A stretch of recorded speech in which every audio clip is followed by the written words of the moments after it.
Welcome to Spicy Sunflower Tarot. This is going to be a reading for the sign of Gemini. I have a new moon in Scorpio reading designed for you, Gemini. Looking at the energies that are going on right now, we have the tail end of Scorpio season ending on the 20th, 21st, thereabouts, and Sagittarius season starting to take over. But just before we complete Scorpio season, we do have this new moon that happens on the 19th, November 19th, 2025. And so this is going to be a reading designed around that specifically for you, Gemini.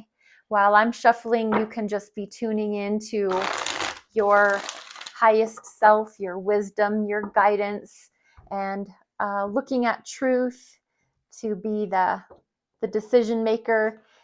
Gemini can be your sun sign, your moon sign, your rising sign, maybe any other placement that you have Gemini prominently. This reading might apply for you.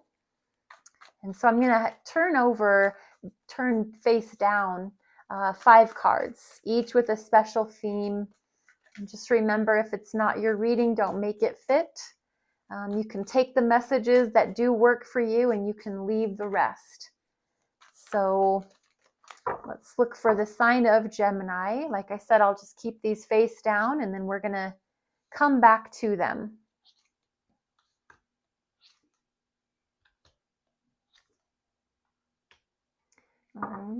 Right. So we have a selenite wand placed on the top here to clear and transmute anything that's not of the highest, purest form of love and light for you, Gemini. And looking at this first card, it's the rebirth that you would like to see during the new moon in Scorpio. New moon in Scorpio is all about beginning a new lunar cycle, fresh starts, emotional introspections, and transformation. It's exactly what we just pulled here for you. In order for what rebirth would you like to see? It's a rebirth of yourself, the view of yourself, the love that you have for yourself. You would like to experience loving yourself fully, pouring into your cup so much that it pours back out onto whoever you decide to give your cup to. But it really, really says to me that there's self-love of highest, utmost importance right now for the sign of Gemini. So what are ways that you can show your self-love and gratitude and bring your highest version of yourself to every situation that you're in?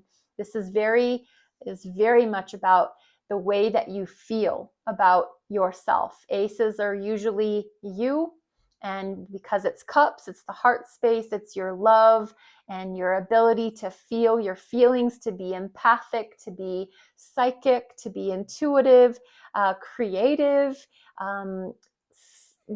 Songs are coming out. I mean, is showing your self-love. What ways can you do that? Is it listening to your favorite music?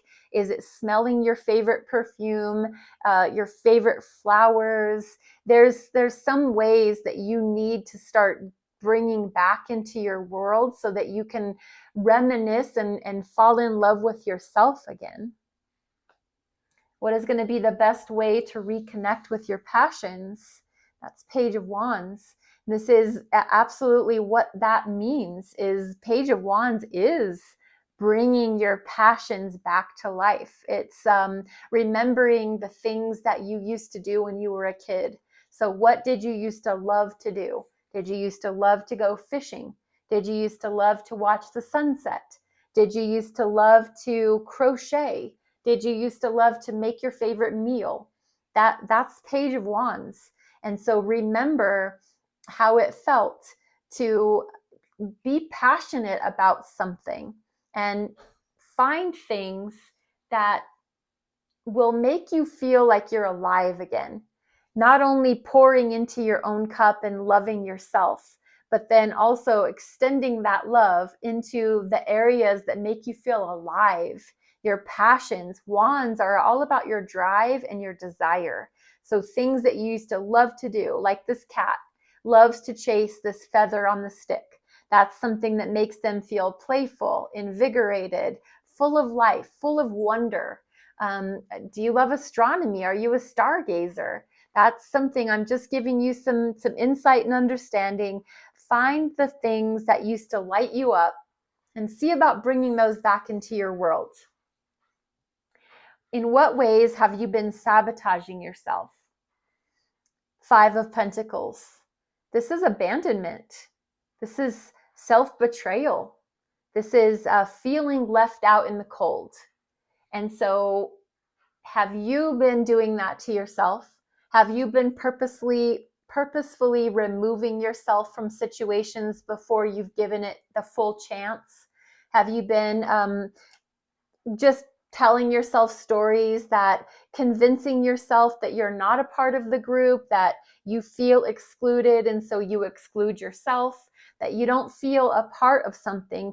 This is sabotaging yourself when you're convincing yourself that this is the way it is. If it's just the way you feel, that's understandable. But if it's true, ask yourself if it's really true. Is there anything you can do about it? Because at this moment in time, this energy is sabotaging you from putting yourself in environments where you deserve to be, you belong. That's your workplace too. That's your family too. So please, Gemini, something has made you feel as if you don't belong. And I'm just going to encourage you to think about if that's true and if there's anything you can do to change it. Maybe loving yourself and remembering your passions will help you to not feel so left out and in the cold.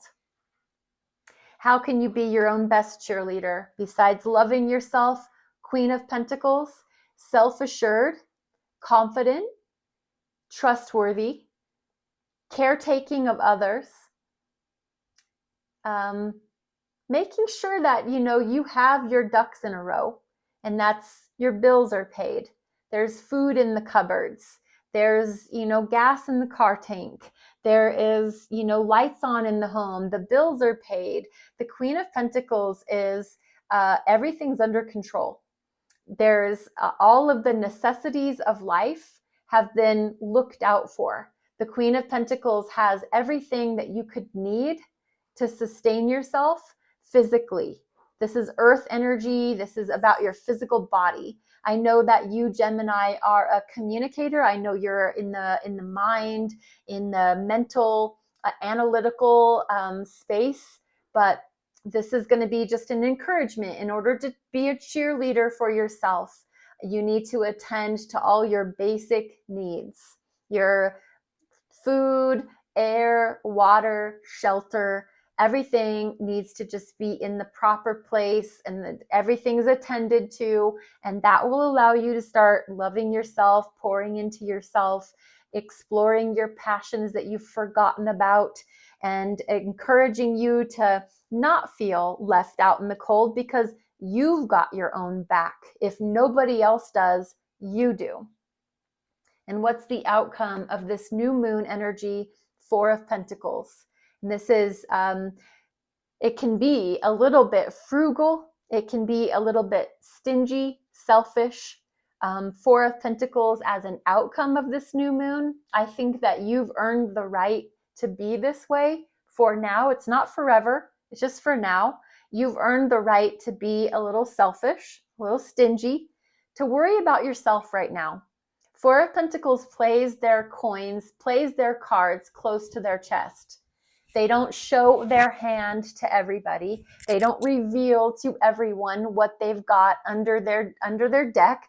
I like how this cat is standing on top of those. And so you don't know what they have available to them unless you were to forcefully look. You just have to trust. If they say they've got 3 coins, then they've got 3 coins. That's what I'm saying for other people. They don't need to know what you're working with. They don't need to know about your Queen of Pentacles energy. They don't need to know that you're trying to take care of yourself right now, pour into yourself. You're trying to explore your own passions.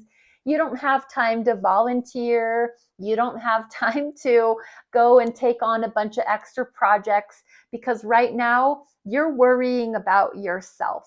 This new moon energy for you, Gemini, I really believe is encouraging you to just take care of you right now. That's the most important thing. I hope this reading helps you. I hope that you get something from it. If you wouldn't mind liking the video, subscribing to my channel, sharing, following, reposting, commenting, all of those interactions are helpful, and I really appreciate that. So thank you for being here.